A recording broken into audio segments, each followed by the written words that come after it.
I told you we'd be back. And ye shall know the truth, and the truth shall make you free. It's Joey Hudson. I wanted to name it the Joey Hudson bill, but, they don't allow you to put names on bills. But I wanted to call it the Joey Hudson bill because I know that one's been near and dear to you for a number of years. That's how it's done. Let your voice be heard. And the truth shall set you free. Here's Joey Hudson.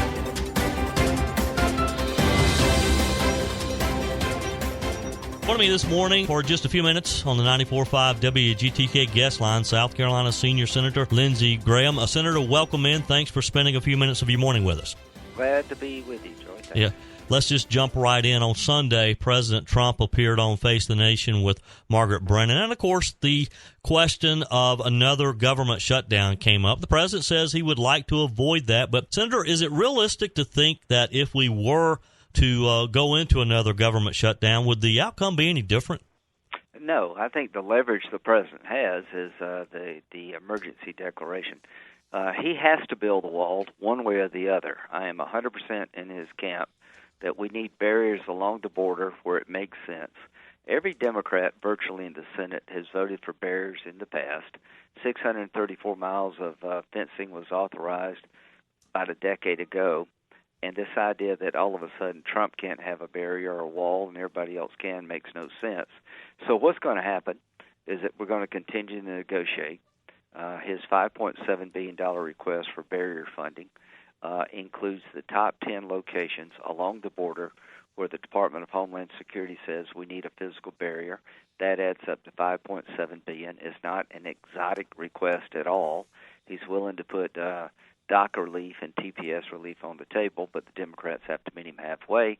What I think is going to happen is we're going to get well short of what he needs for border funding from the Congress, and he's going to do it as commander-in-chief.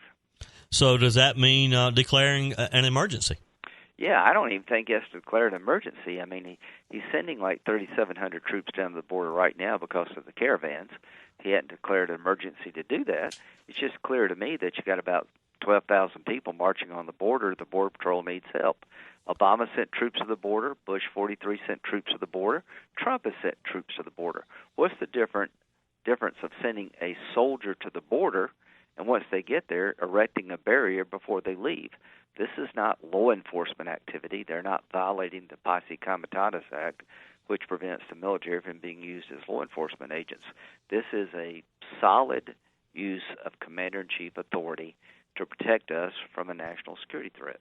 Okay, so I understand that, but I guess what I'm having a little trouble understanding is when you have your colleagues like Senator Schumer and then over in the House, Speaker Pelosi say that they will not allow the president to use any government funding. So how does he do it? Well, he just how did he send the 3,700 troops down? He ordered them down. The military will pay for it out of their budget.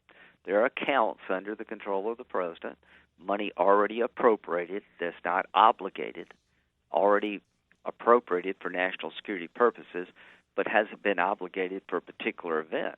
He just takes that money and directs it toward border security using the military and other government agencies responsible for border security. To me, what Obama did was give million people legal status. Mm-hmm. As the president has discretion. Every prosecutor has discretion. I'm not going to prosecute everybody I could, but the one thing they can't do is just give blanket immunity to millions of people without legislative approval. That's why DACA is going to fall. This president is using his power as commander-in-chief. Again, did any Democrat complain when Obama sent troops to the border? No. What's the difference between sending soldiers to the border and using money already allocated for national security to build barriers? Well, and I like your thinking, and I saw you on Sean Hannity, I think it was Friday, and you said one way or the other, we're going to have a wall, and I like that positive attitude, Senator. Well, we're going to have a war within the party if we don't have a wall.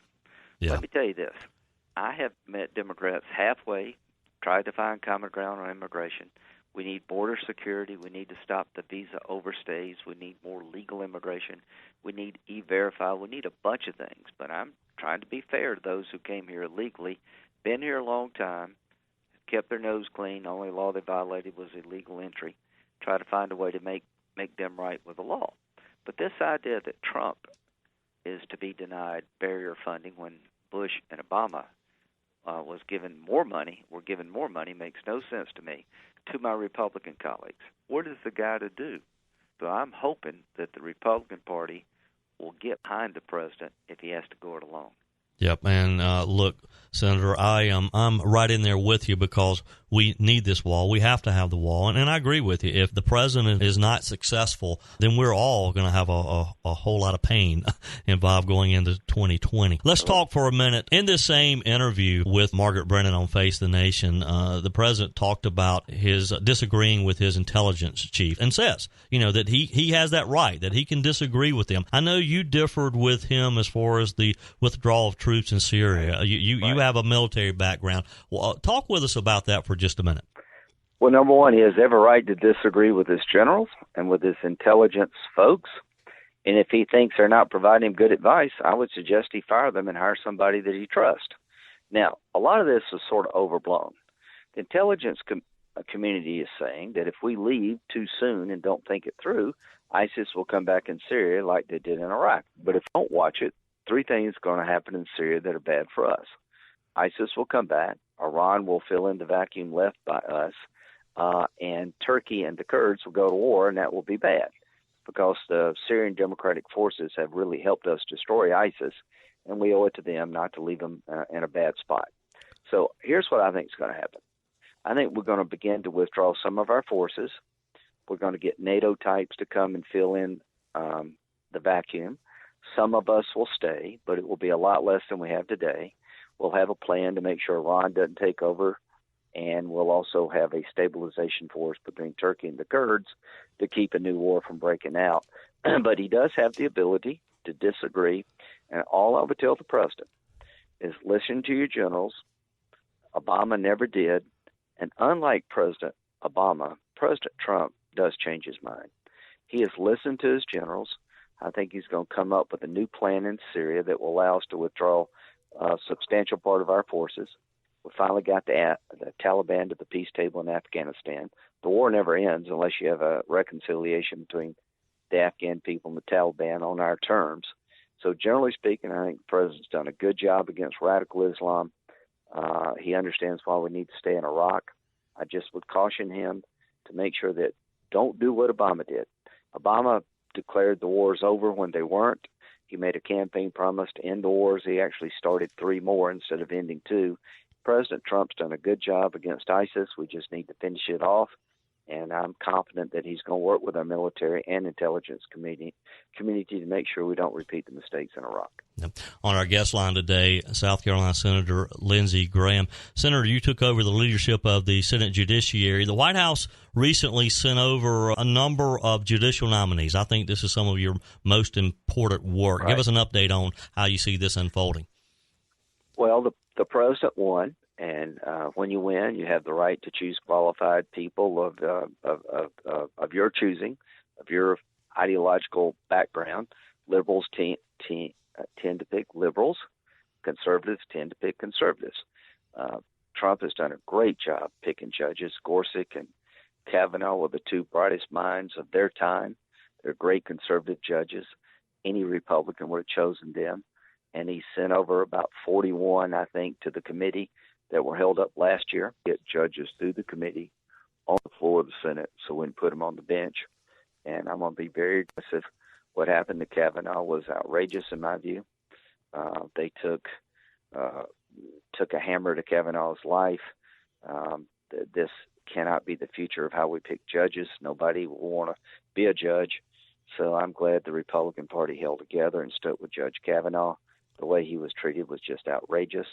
And I am going to fight for conservative judges as chairman of the Judiciary Committee. You have my promise. Yep. And, Senator, I appreciate your stance on that as well. One final quick question. When Roger Stone was arrested, CNN just happened to be there. I thought it was unbelievable when the producer, David Shortell, said it was a gut instinct. Now, you obviously, I think you had some questions just like I, and is obvious in your letter to FBI Director Christopher Wray, that there's some questions there that need to be answered. Well, we need to watch those who watch us, right? The Yep. Congress is set up to provide oversight to the executive branch. Big fan of the FBI, but some of the leadership in the FBI in 2016 were really, really, really political. And this raid, I've been a lawyer, I've been a prosecutor, defense attorney, been a judge. This was really over the top. This amount of force was sending a message that I don't like. There's no doubt in my mind that Roger Stone would have shown up and turned himself over to execute a search warrant. You don't need a small army. And this thing has been a circus, and I don't want it to turn into more of a circus, the Mueller investigation. So I want the FBI to justify this amount of force, because to me it just seems to be way over the top. Yep, that for sure. Senator Lindsey Graham, thank you for calling in and spending a few minutes this morning, and we just ask you to keep up the good work in our nation's capital. Thank you. Pray for the country, and I'll talk to you soon. Thank you. Senator Lindsey Graham, and he's right.